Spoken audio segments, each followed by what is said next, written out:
আসসালামু আলাইকুম কইলজার ভাইয়েরা বোনেরা কেমন আছেন আপনারা? আলহামদুলিল্লাহ আমিও ভালো আছি। তো গ্রামের বাড়িতে আইসা রোজ রোজ রুটি বানাইতেছি, পরোটা বানাইতেছি, এগুলা ভিডিও দেখছেন। তো এই একই ধরনের খাবার খাইতে ভালো লাগে না, আজকে একটু ভিন্ন টাইপের খাবার নিয়ে আইছি। যেহেতু বাড়িতে প্রচণ্ড শীত, নড়াচড়াও করতে ইচ্ছা করে না, এরকম অবস্থা। তার মধ্যে আমার তো আবার নড়াচড়া মানে অতিরিক্ত মাত্রায় করতে হয়। তো ভাবলাম সকালবেলা আজকে শর্টকাট কিছু রান্না করি, যা তাড়াতাড়িও হইব আবার পেট ভরেও খাওয়া যাব। তাই যে দেখতেই পাইছেন যে সবজি টবজি সব কাইটে নিয়ে বসে পড়ছি। তো প্রথমে প্রেশার কুকারে দিয়ে দিলাম চাল আর ডাল, এরপরে কাটা রাখা ফুলকপি, আলু, তারপরে সিম, টমেটো, কিছু পালং শাকও ছিল সাথে দিয়ে দিছি। যেহেতু ঘরে ইয়ের চুলা আছে, গ্যাসে রান্না করব, তাই আমি প্রেশার কুকারেই দিলাম যাতে তাড়াতাড়ি হয়। চুলায় যদি রান্না করতাম লাকড়িতে তাইলে হয়তো পাতিলেই রান্না করতাম। গ্যাস বাঁচানোর জন্য আসলে এই প্রেশার কুকারে দেওয়া। আর আমার কাছে প্রেশার কুকারের খিচুড়ি কিন্তু মজাই লাগে, যার কাছে যেমন লাগুক। তো আমি এখানে লবণ দিয়ে দিলাম, শুকনা মরিচের গুঁড়া, হলুদ মরিচের গুঁড়া এগুলাও দিয়ে দিলাম। তো কৌটার মধ্যে আছে হলুদ মরিচের গুঁড়া, কিন্তু এগুলা যে মাটির চুলা যেখানে ওইখানে রাখা আছে। তো এখানে ঘরে আমার কাছে এইভাবে পলিথিনে ছিল, এগুলা আমি আমার সাথে নিয়ে আইছিলাম ঢাকা থেকে, সেইগুলা বাইর করে দিতেছি আর কি।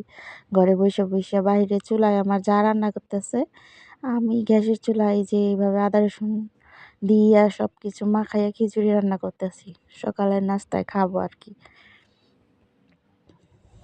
তো লবণ টবণ সব কিছু দিয়ে এখন দেখি যে আমি আর প্রেশার কুকারের ভিতরে আমি যে মাখামো, এই মাখানোর জায়গাটাই নাই, একদম ভর্তি হয়ে গেছে। আমি আবার একটু টেনশনে পড়ে গেছি যে এত ভইরা যে দিলাম, এবার এগুলা সিদ্ধ হইয়া উপরে না বাইর হইয়া আসে, এটা ভাবতেছি। যাই হোক, আল্লাহর নাম নিয়ে পানি টানি ভালো করে দিয়ে দিলাম, দিয়ে একটু মাইপাও নিলাম হাত দিয়া যে পানি ঠিক আছে নাকি, দিয়া ঢাকনা টাকনা বন্ধ কইরা বসাই দিতেছি।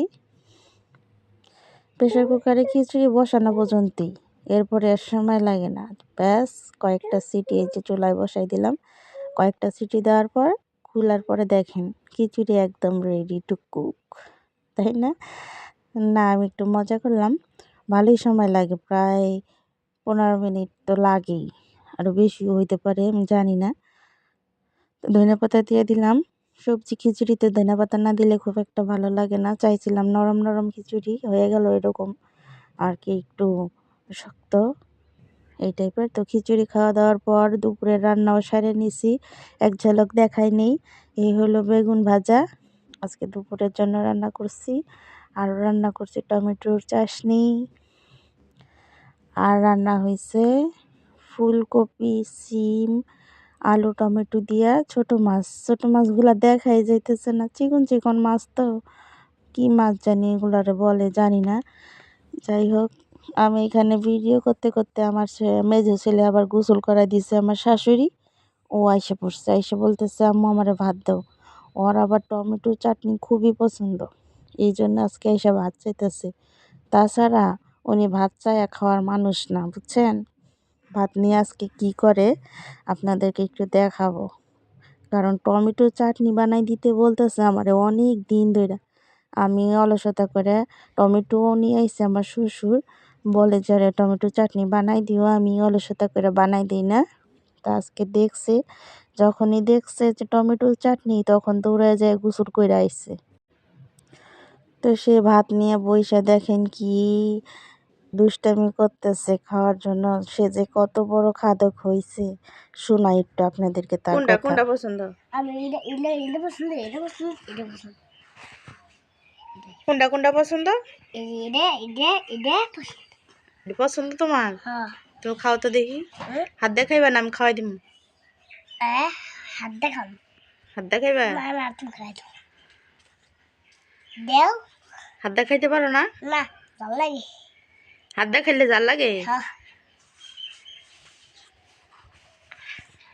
আগে বাড়ি পুরাই ভাই দেও আমারে। দাঁড়াও। কি ভিতর তো করলা তার নাকি নিজের হাতে খাইলে ঝাল লাগে আর আমি খাওয়াই দিলে ঝাল লাগে না, বলেন। এই হলো তার বক্তব্য। যাই হোক, বাচ্চারা তো মায়ের হাতে খাওয়া খুবই পছন্দ করে, কিছু করার নাই। ছোট যে দুইজনকে গোসল করাইয়া খাওয়াই দাওয়ায় ঘুম পাড়ায় রেখে আইছি। আমি হলো গোসল করতে যাব, আর ঠিক সেই টাইমে আমার মনে হলো যে একটুখানি ভিডিও নিয়ে রাখি। ভিডিওটা করার জন্য থামছি, আর সেই ফাঁকে আমার এই আব্দুল রহমান গোসল কইরা আইছে। আইসা বলতেছে যে আমারে ভাত দাও। তো ভাত দিছি, ভাবছি যে পছন্দের জিনিস এটা দিয়েই খাই।